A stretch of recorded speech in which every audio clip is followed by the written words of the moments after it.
መድፈኞቹ አርሰናሎች ተጠባቂውን ዝውውር ለማከናወን አንድ እርምጃ መራመዳቸው ታውቋል። አርሰናል በቀጥታ ከኒውካስል ጋር ግንኙነት ጀምረዋል። ከዚህ በፊት በወኪሎች ወይም ደግሞ በአደራዳሪዎች በኩል ድርድሩን ሲያካሄድ የቆየው አርሰናል በመጨረሻም ከኒውካስል እግር ኳስ ክለብ ጋር ንግግር መጀመሩ ታውቋል። አርሰናልና ኒውካስል የክለብ ለክለብ ንግግርና ድርድሮችን ማድረግ መጀመራቸውን ዛሬ በሰበር መረጃ እየተዘገበ ይገኛል። አርሰናሎች ለብሩኖ ጊማሬሽ ዝውውር እስከ 70 ሚሊዮን ፓውንድ ድረስ እንደሚያቀርቡ ይጠበቃል። ኒውካስሎች ግን ከ80 እስከ 85 ሚሊዮን ፓውንድ በተጫዋቹ ዝውውር ላይ ከፍተኛ ገንዘብ ማስቀመጣቸው እየተጠቀሰ ነው የሚገኘው። አርሰናል እንደ ሞርጋን ሮጀርስ ገንዘቡ ሲበዛበት ጥሎ ይወጣል ወይስ ደግሞ ገፍቶ ብሩኖ ጊማሬሽን ያመጣል የሚለው ጉዳይ የሚጠበቅ ጉዳይ ሆኗል። አሁን አዲሱና መልካሙ ዜና ግን ለአርሰናል ደጋፊዎች በደላሎች ሲዘወር የነበረው ዝውውር በቀጥታ በሁለቱ ክለቦች መካከል መከናወን ጅሯል። አሁን ቁርጡ የሚታወቅ ይሆናል። በሚቀጥሉ ቀናቶች በአጭር ቀናት ውስጥ የብሩኖ ጊማሬሽ ጉዳይ ቁርጡ ይታወቃል። ወይ አርሰናል ያስፈርመዋል ወይ ከዝውውሩ ይወጣል ገንዘብ በዝቶብኛል ብሎ ምን ማድረግ አለበት ብላችሁ ታስባላችሁ? አርሰናል የተጠየቀውን ገንዘብ ከፍሎ ተጫዋቹን ያምጣው ወይስ ደግሞ 85 ሚሊዮን ፓውንድ ለ28 ዓመት ተጫዋች ውድ ነው ትላላችሁ? ሐሳብ ስጡበት። የፕላስ ምልክቱ በመጫን ፎሎ ያርጉ።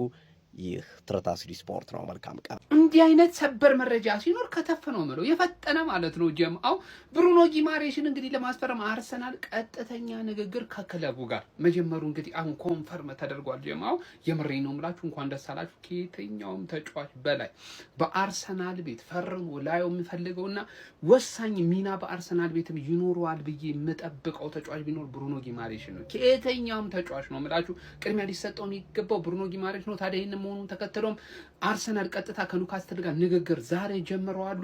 እንግዲህ እስከ 70 ባለው ይሄ ተጫዋች ለዝውውር ሊቀርብ እንደሚችል ነው እየተገለጸ የሚገኘው። ይሄ በጣም አስደሳች መረጃ ነው። ጀሞ በተለይ ደግሞ ቀጣይ ዓመት መሀል ሜዳችን ላይ ዴክላን ራይስ እንደምታውቁት በጣም ረፍት ያስፈልገዋል፣ ቀዶ ጥገናም ሊኖረው ይችላል የሚሉ መረጃዎች ስላሉ ይሄ ልጅን የፈለግነው ሜዳ ላይ ማጫወት እንችላለን። ገብቷል። ዲፌንሲቭ ሚድፊልደር የሚሆን 8 ቁጥር ላይ የሚሆን ያሰኘን ቦታ ላይ ልናጫውተው የምንችለው ስለሆነ አርሰናል ቀጥተኛ ንግግር ማድረግ መጀመሩ በጣም አስደሳች ነው። እንደሚፈርም ጥርጥር የለኝም። ጀምአው ምን ተሰማችሁ? ሀሳብ አስተያየታችሁን አካፍሉኝ። ኮፒ ሊንክ ሼር ማድረጋችሁ እንዳትረሱ። ይመቻችሁ።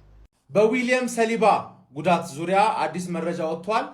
የጀርባ ስንጥቅ ነው አጋጠመው የተባለ ያለው 4 ወር 5 ወር ምናምን አካባቢ ይጎላል እየተባለ ነው። እና አሁን የአርሰናል ደጋፊ ማኑ የለቅሶ ቪዲዮ ማየት አልፈልግም። ገባለ ዘንድሮ አደጋገፋችን ቀየር ማለት አለበት። እኔ ቃል ምገባልህ ነገር ማኑ እብድ ነህ ብትለኝ እመነኝ ብዬ ቃል ምገባልህ ነገር ምን እንደሆነ ልንገር። ጉዳት እንደ አምና አያስቸግረን። አንደኛ፣ ሁለተኛ ነገር ደግሞ አስተማማኝ የነበሩ 4 ተጫዋቾች ነበሩ አምና የነበሩ ሁሌ በየጊዜው የምትተማመንባቸው አቋም ማይወዥቅ ማይጎዳ ምናምን ገባር ትንሽ 1 ወር ምናምን በመሃል ምናምን ነገር 3 ጨዋታ ምናምን እየተጎዱ ብቻ እየቀጠሉ ማለት ነው። ራያ፣ ሰሊባ፣ ጋብርኤል፣ ራይስ።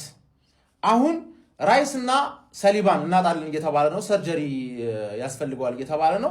ከዛ ላይ ሳካንም እናሳርፈዋለን። እነዚህ ሰዎችን ከጃንዋሪ በኋላ ቢመጡ እስከ ጃንዋሪ ድረስ የመፎካከር አቅም አለን ነው ማለት። ገባር የሆነ ሰው ደግሞ ትንሽ ነጥብ ይዞ ከሄደ ከጃንዋሪ በኋላ ካሁን በኋላ ፔፕ ማን ይመስላል? ሎኪን የሚያደርገው ማን ይመስላል? ስኳዱ ያለው ማን ይመስላል? ዊሉ ያለው ልምዱ ያለው ማን ይመስላል? ብቸኛ ፕሪሚየር ሊግ ዋንጫ ያለው አሰልጣኝ ከ20ውን ቡድን አርቴታ ብቻ። ከጃንዋሪ በኋላ አዲሱ ማን ሲቲ ነው የምትገጥመው ነው ማለት ተረዳኝ አይደለ? ስለዛ የአርሰናል ደጋፊ ዝም ብሎ መንቦቅቦቅ ምናምን በቃ ይብቃ። አሁን ቻምፕ ነህ እንዴ?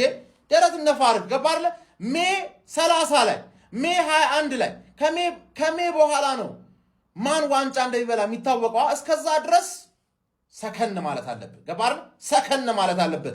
ቻምፕ ሰበር መረጃ አለን። ደስ የሚል መረጃ ማለት ነው። ዊሊያም ሰሊባ ሜዲካል ምርመራውን አድርጎ ሰርጀሪ አያስፈልገውም። እሰየው ገባር ሰርጀሪ ባይዘ ማለት ነው። ቢላ በጣም መጥፎ ነገር ነው። ገባር አንድ ተጫዋች በቢላ ሲቀደድ ራሱን ስካርናም ሳካ ራሱ ይሄ ከፊዚካል ማይተናነስ ፊትነሱ አይምሮ ሳይኮሎጂካል ፊትነስም ፍራቻና ይፈጥራል። እስክትላመድ ደግመህ እንደማትጎዳ እርግጠኛ እስክትሆን ድረስ ሰውነትህን መተማመን እስክትጀምር ድረስ ጊዜ ይፈጃልና ሰርጀሪ በጣም ዴንጀረስ የሆነ ነገር ነው። ሰርጀሪ ያለማስፈለጉ ደግሞ ያበደ ነገር ነው የምላችሁ። ሞርጋን ሮጀርስ ሂር ዊ ጎ እንደተባለ እርግጠኛ ነኝ ሁላችሁም ሰምታችኋል። የአርሰናል ደጋፊዎች እመኑኝ ከብሽሽቁ የዘለለ እንዳትሸበሩ። የሚያበሽቅህ አካል ደግሞ ቸልሲ ነው። ገባር ላይ የትም እንደማይደርስ ስለምታውቀው እንዳትሸበር ምርጥ የሆነ ኦፖርቹኒቲ ነው ለኛ። ምክንያቱም ገንዘብህን እንድታወጣው ያስገድዳል። አሁን መልእክት ሁሉም መልእክት እያላከ ነው። ስፐርስን በአቅሟ መልእክት ላከች። ገባረ ስለዛ የምንፈልገውን ሰውዬ እንድናስፈርም ይገፋፋናል። ሞርጋን ሮጀርስ ላይ 120 ሚሊዮን 117 ሚሊዮን የከፈሉት 120 ሚሊዮን አለማውጣታችን ደግሞ ለኔ እሰየው። አሁን ብሩኖ ጊማራይስን አምጣና ሌፍት ዊንግ ላይ ቤስት የሚባለውን ኦፕሽን ጠብቅ። ማን እንደሆነ እናውቃለን ነው የሚል ተረዳጋ። 120 ሚሊዮን አንድ 50 ጨምረህ ጀለስካን ቪኒሺየስ ጁኒየርን ብታመጣ ነው የሚሻለን ነው የሚል ገባ። ሞርጋን ሮጀርስ ሲበስል ከ2 ዓመት በኋላ በ50 ሚሊዮን አመጣዋለሁ። በግድ ነው አመጣው ከወልማርት